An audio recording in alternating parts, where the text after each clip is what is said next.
توجہ نہیں کر رہی. آپ ارادہ کریں نا, آپ اپنی دل کی زمین کو زرخیز بنائیں. فرماتے ہیں میں فوراً وہ آیت سنی تو میں رویا, اور میں وہ حافظ صاحب کے پاس چلا گیا, ان سے اجازت لی, ان کے کمرے میں داخل ہوا. میں نے کہا آپ نے بھی آیت پڑھی ہے کہ اللہ سارے گناہ معاف کر دے گا؟ تو جس بندے نے کئی سال ڈاکے ڈالے ہوں, بیٹیاں روتی رہتی ہوں پر وہ مال لے کے آ گیا ہو, مائیں واسطے دیتی رہتی ہوں پر وہ لوٹ کے نکل آیا ہو, اب جی اگر وہ بندہ بھی سچے دل سے توبہ کرے تو اللہ معاف کر دیتا ہے. تو آفا جی کہنے لگی میں کون ہوتا ہوں تمہیں کوئی تفسیر بتانے والا, میں نے تو قرآن کی آیت پڑھی ہے. میرا رب کہتا ہے لا تقنطوا من رحمت اللہ, تم نے مایوس نہیں ہونا, تم آ جانا, معافی مانگ لینا. ان اللہ یغفر الذنوب جمیعا, اللہ سارے گناہ معاف فرما دے گا. اللہ سارے گناہ, تجھے تو اللہ فرما رہا ہے. فضیل بن عیاض کہتے ہیں میں نے کہا ختم ہو گئی بات, توبہ بھائی. واپس آیا تو وہ میرے ساتھ جو تھے نا, ان سے میں نے کہا سردار نیا تلاش کر لو بھائی. اب ارادے بدل گئے, پروگرام کچھ اور ہو گیا. اب تو لوگ ہمیں کام نہیں دیں گے, اب تو لوگ باتیں کریں گے کہ اوتھے کی لین جانا ہے. فضیل بن عیاض کہنے لگے بس بھائی توبہ کرنی, اب تم کوئی اور سردار تلاش کر لو. اور اوپر سے نہیں کہا, توبہ کی تقریریں نہیں کی, دوسروں کو میسج نہیں بھیجے, اور لیکچر نہیں جھاڑے, رو کے کہا, درد سے کہا, دل سے کہا. تو وہ جو باقی کے تھے نا, ان پر سردار کی بات کا اثر ہوا. کہنے لگے سردار ہم نے سردار نیا نہیں ڈھونڈنا, اگر چوریاں مل کے کی ہیں تو اب تو اس طرح تو نہ کر, توبہ بھی مل کے ہی کریں گے, اب اللہ بھی مل کے ہی کریں گے. اب بس تو اگر ادھر جائے گا تو ہم بھی تو جائیں گے نا. اللہ اکبر. فضیل بن عیاض کہتے ہیں ظاہر ہے مال لوٹا کرتے تھے. میں نے مسئلہ پوچھا علماء سے تو انہوں نے بتایا کہ یہ تو کل بات کا مسئلہ ہے, جو لوٹا ہے وہ تو واپس کرنا ہی پڑے گا. اب میں نے وہ پیسے جمع کیے, اب سارے تو میرے پاس تھے نہیں, جتنے میں دے سکتا تھا دیے, جو کھا چکا تھا وہ رہ گئے. ایک یہودی کے پیسے رہ گئے, اس کے گھر چلا گیا. میں نے جا کے اسے کہا میاں میں نے کر لیا توبہ, اور میں وہ فضیل بن عیاض ڈاکو ہوں جس کے تیرے گھر سے اتنا مال لوٹا تھا. میرے پاس پیسے کوئی نہیں, وہ پیسے لگ گئے, اب تو اس طرح کر مجھے معاف کر دے. وہ کہنے لگا نا جناب, یہ بھی کبھی کبھی ہوتا ہے, لوگ نا شرافت کو بزدلی سمجھ لیتے. فضیل بن عیاض سے کہنے لگا میں تو پیسے لوں گا, ایسے تو نہیں معاف کرتا. فرمانے لگے پیسے تو کوئی نہیں, یہ سچی توبہ ہے. وہ کہنے لگا پھر اس طرح کرو, میری اونٹوں کو چارہ ڈالو, پیسے پورے ہوئے تو چلے گا نا. کل ڈاکو تھے, ابھی وہ تلوار چلانی آتی ہے, نیزہ چلانا آتا ہے, ڈٹنا آتا ہے, اعصاب مضبوط ہے, مسئلہ کوئی نہیں, لیکن توبہ سچی کی ہے نا, یہ سچی توبہ والے لوگوں کا طریقہ ہے. اس سے کہہ سکتے تھے کہ جا جتھو لب دنی لے لے, تو یہ کہا معاف کر دے, تو تیار ہی نہیں ماننے کو. حضرت فضیل بن عیاض کہنے لگے اگر اونٹوں کو چارہ ڈالنے سے تو معافی دیتا ہے نا, تو میں تیرے اونٹوں کو چارہ ڈالنے کو بھی تیار. کیوں کہ راضی اللہ کو کرنا ہے, اپنے ضمیر سے بوجھ اتارنا ہے, بندوں کے سامنے سرخرو نہیں ہونا, اللہ کے حضور ہونا. توبہ کا مطلب ہے رب کی بارگاہ میں سرخرو ہونا, بندوں کے سامنے نہیں. حضرت فضیل بن عیاض سے کہنے لگے ڈالیں گے تیرے اونٹوں کو چارہ, کیوں نہیں ڈالنا. 2-4 دن چارہ ڈالا تو وہ یہودی ایک دن کہنے لگا کہ یہ نا ٹھیکریوں سے بڑی ہوئی تھیلی ہے, یہ تو ذرا اٹھا کے لا. حضرت فضیل بن عیاض نے اٹھا کے اسے دی, جب اس نے کھولی تو اشرفیوں کی بھری ہوئی تھی. تو آپ فرمانے لگے تو کہہ رہا تھا ٹھیکریاں اٹھا کے لا. کہنے لگا میں تورات بڑی پڑھتا ہوں, عالم ہوں, میں نے تورات میں پڑھا تھا کہ مسلمان جب سچی توبہ کر لیں گے نا تو رب ٹھیکریوں کو بھی سونا بنا دیا کریں, پھر یہ مٹی کے ڈھیلے اشرفیاں بنا کریں گے. تو میں نا تیری توبہ چیک کر رہا تھا, یہ اس میں نے روڑے بڑے ہوئے تھے, لیکن تو اٹھا کے لایا, تو تیری توبہ بھی سچی ہے اور تمہارا دین بھی سچا ہے. اب اس طرح کا معافی اس شرط پہ دوں گا کہ مجھے کلمہ پڑھا تاکہ میں بھی مسلمان ہوتا. توبہ کے معاملے میں احساس, اور میں نے کہا کہ جس نے اشارہ لینا ہے, اشارہ, ایک زازان نام کا نا گویا تھا, آواز بڑی سریلی تھی. شراب خانے میں جب محفلیں سجتی تھی تو معاذ اللہ وہ گانے گایا کرتا تھا, سریلی آواز تھی. حضرت عبداللہ ابن مسعود حضور کے صحابی, حضور نے فرمایا عبداللہ ابن مسعود اسی طرح قرآن پڑھتے ہیں جس طرح میرے اوپر نازل ہوا تھا. عبداللہ ابن مسعود نا چھوٹا قد, پتلی پتلی ٹانگیں تھی حضرت عبداللہ ابن مسعود. ایک دن درخت پہ چڑھے ہوئے تھے تو کچھ لوگوں نے نا بچے کرتے ہیں نا مذاق، معاذ اللہ کچھ نے کہا کتنی پتلی ٹانگیں. اللہ کے محبوب علیہ السلام نے فرمایا قیامت کے دن عبداللہ ابن مسعود کی ٹانگوں کا وزن احد پہاڑ سے بھی زیادہ ہوگا. زبردست صحابی ہے. اور حضور نے فرمایا میں نے جس کو گورنر بنایا، کسی جگہ امیر بنایا، مشورہ کر کے بنایا، اگر میں کسی کو بغیر مشورے کے امیر بناتا ہوں تو عبداللہ ابن مسعود کو بناتا. حضرت عبداللہ ابن مسعود گزر رہے تھے تو وہ جو زازان نام کا گویہ تھا وہ گانے گا رہا تھا.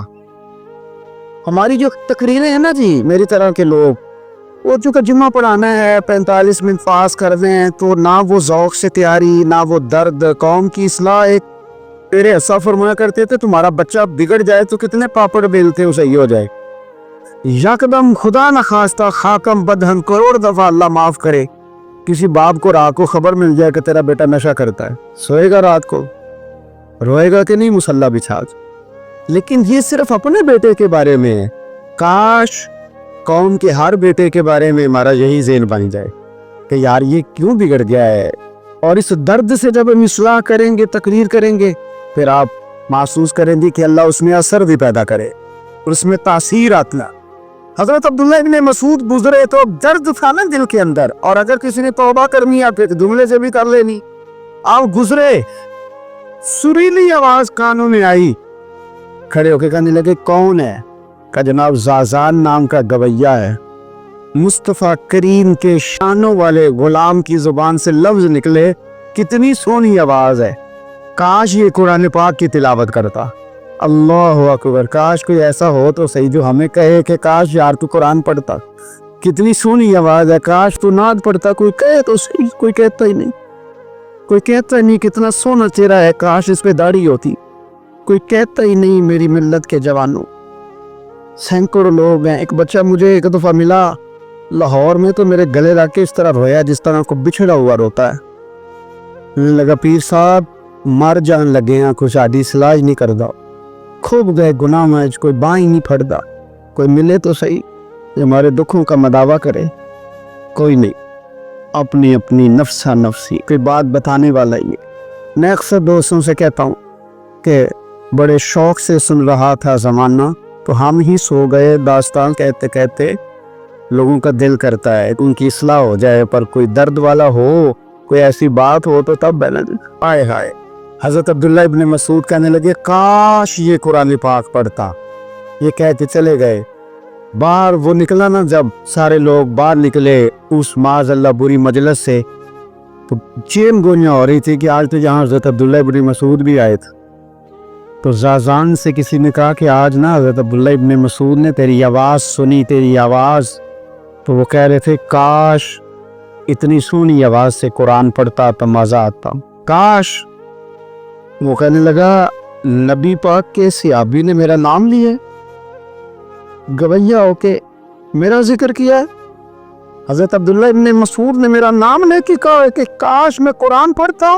وہ میرے لیے کہا مصطفیٰ کے صحابی نے حضور سے قرآن سیکھنے والے کی خواہش ہے کہ میں قرآن پڑھوں. دوڑے گئے، کدھر ملیں گے عبداللہ ابن مسعود؟ فلاں جگہ غسل کیا، وضو کیا، پیروں میں لگ گئے جا کے. کہنے لگے سونیا یہ اس کے قرآن پڑھنے کی تعریف مدینے والے کریں، وہ میرے بارے میں کہے کہ مجھے قرآن پڑھنا چاہیے تھا. آج سے میں نے ٹھوکر ماری سارے گانوں کو، سکھاؤ مجھے قرآن، میں قرآن ہی پڑھا کروں. میں قرآن پڑھوں گا، میں پڑھ پڑھ کے سناؤں گا. لوگ میری زبان سے اللہ کے کلام کی تلاوت سنا کریں گے. کوئی بیٹھا ہوا مجھے دور دعا دیتا ہے، میں ڈوبتا ہوں سمندر اچھال دیتا ہے. کوئی تو ہو نا جو کہے. کوئی تو فرمانے لگے بس ہو گئی حضور، آپ دیکھیں گے میں قرآن ہی پڑھوں گا. میری زبان سے اللہ کی کتاب کی تلاوت ہی ہو گئی، طے ہو گئی بات. تو کسی نے نصیحت لینی ہے توبہ کے لیے تو ایک جملہ بھی کافی ہے، ایک جملہ بھی. اور میں نے کہا کہ اگر صرف تقریر سننی ہے، واز ہی سننے اور ساری زندگی اسی پہ لگانی ہے کہ آج بڑا جملہ کا، آج بڑا مزہ آیا، آج فلانی بات ہو پہلی دفعہ سنی، کچھ قرضے دے کے جان چھوٹے گی، اس کے بغیر جان نہیں چھوٹتی. اپنی قضا نمازوں کا حساب لگائیں اور ان کو نا صحیح کر کے ادا کریں. ایک مسئلے میں بڑی دیر سے دوستوں کو اشارے کنایاتاً باتیں کہہ رہا ہوں، پھر کہتا ہوں میں نے شب برات کو تفصیل سے یہ بات کی تھی، پھر کرتا ہوں۔ اپنے معاملات کو صاف کریں، لینے دینے کے مسائل میں اپنے آپ کو ایک میں منت کے ساتھ بات کرنے لگا ہوں اپنے دوستوں سے۔ خدا را کبھی بھی بڑے سے بڑا کام کرنا یا چھوٹے سے چھوٹا کرنا، اس میں سود کا کوئی نقطہ نہ آنے دینا۔ آپ کا دل سخت کر دے گا، آپ کے آنسو لے جائے گا، کچھ نہیں بچے گا۔ جس طرح پیشاب کا ایک قطرہ کئی من دودھ کو تباہ کر دیتا ہے، یہ سود آپ کے اصل مال خدا را۔ یہ میری منت ہے، میری گزارش ہے۔ میں ان دوستوں کو جانتا ہوں، مجھے لگتا تھا کہ یہ ولایت کا رستہ طے کریں گے، لیکن چلے کچھ جگہ مجبوریاں ہوتی ہیں، کچھ معاملات ہوتے ہیں، لیکن کوئی ایک آدھ نقطہ ایسا آتا ہے بیچ میں، وہ لے جاتا ہے ساری چیزیں۔ نبی پاک علیہ الصلوۃ والسلام نے فرمایا، بندہ بڑا سفر کر کے آتا ہے، بکھرے بال، بری حالت، رو کے دعائیں مانگتا ہے، یا اللہ یا اللہ یا اللہ کہتا ہے، پر اللہ اس کی دعا قبول نہیں کرتا۔ سونیا آپ کہہ رہے ہیں رحمت للعالمین ہو کے کہ رب قبول نہیں کرتا؟ تو حضور نے فرمایا، اس نے پہنا بھی حرام پیسوں کا، کھایا بھی حرام پیسوں کا، پیا بھی حرام پیسوں کا، جتنی مرضی مانگے، پھر مالک اس کی دعاؤں کو مستجاب۔ ہمارا ایک تو ہے اپنا عمل، ایک ہے توبہ، ایک بات کی اعمال۔ ہم نے ایک آخری بات یہ آپ سے کرنی ہے کہ ہمارے ذمے جس طرح ہمارے بچوں کی ڈیوٹی ہے نا، بیوی کا نان نفقہ خامد کے ذمے ہوتا ہے، ماں باپ بوڑھے ہوں تو ان کی ڈیوٹی اولاد کے ذمے، اسی طرح ہم قیامت تک نبی کوئی نہیں آئے گا، دین کی جو ڈیوٹی ہے وہ نبی پاک کی امت نے ادا کر دی۔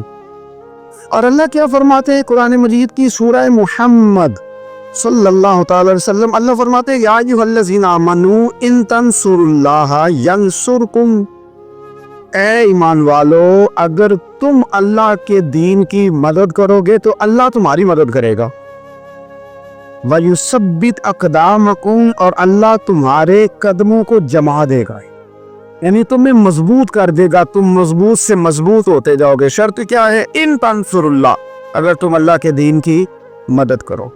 اپنے مزاجوں میں نا اللہ کی دین کی مدد کا ذوق پیدا کریں۔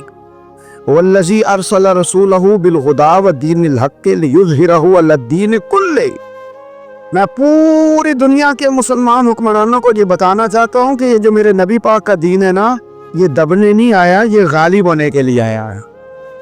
اور اسلام کی فطرت میں قدرت نے لچک دی ہے، اتنا ہی یہ ابھرے گا جتنا کہ دبا دو گے۔ کیا سمجھتے ہیں اسرائیل کے گنڈے کہ مسجد اقصیٰ میں نمازیوں کو تنگ کر کے تو وہ کہیں گے کہ ابھی پوچھنے والا کوئی نہیں؟ اسلام کی فطرت میں قدرت نے لچک دی ہے، اتنا ہی یہ ابھرے گا جتنا کہ دبا دو گے۔ بانجھ نہ سمجھا جائے اس امت کو، بس یہ جو مسلمان حکمران ہیں یہ اتنی بات سمجھ لیں کہ تم جب ان یہودیوں سے، کافروں سے معاہدے کرتے ہو تو تمہیں تو کچھ خیال نہیں آتا، تم تو صرف دنیا داری دیکھ کے چلتے ہو۔ کاش بال بچہ دیکھتے ہوئے، مال دیکھتے ہوئے، ملک اور زمین دیکھتے ہوئے تم ایک دفعہ اللہ کا دین بھی دیکھو۔ یہ تمہاری ذمہ داری ہے، یہ نبی پاک نے ڈیوٹی لگائی ہے۔ اپنا اپنا کردار ہمیشہ دین کے لیے پیش کریں، اپنا اپنا کردار۔ وہ ضروری نہیں کہ چندے کی صورت نہیں ہو، آپ کسی بے نمازی کو نماز کا مشورہ دیں، آپ نے دین کی خدمت کی۔ آپ نے ماں باپ کے نافرمان کو فرما برداری کا مشورہ دیا تو آپ نے دین کی خدمت کی۔ اگر آپ نے کسی بندے کو کہا یار تیرا قرآن پاک ٹھیک نہیں، چل قاری صاحب کے پاس، تیرا تلفظ ٹھیک ہونا چاہیے، کو آدھا گھنٹہ نکال کے سیکھ لے، یہ لفظ کہنے سے ہی آپ نے دین کی خدمت کی۔ میرے نبی پاک صلی اللہ تعالی علیہ وسلم نے فرمایا ایک جملہ بول کے دین کی دعوت دے گئے، جملے میں اللہ ایک 1000 سال کی بات ہے۔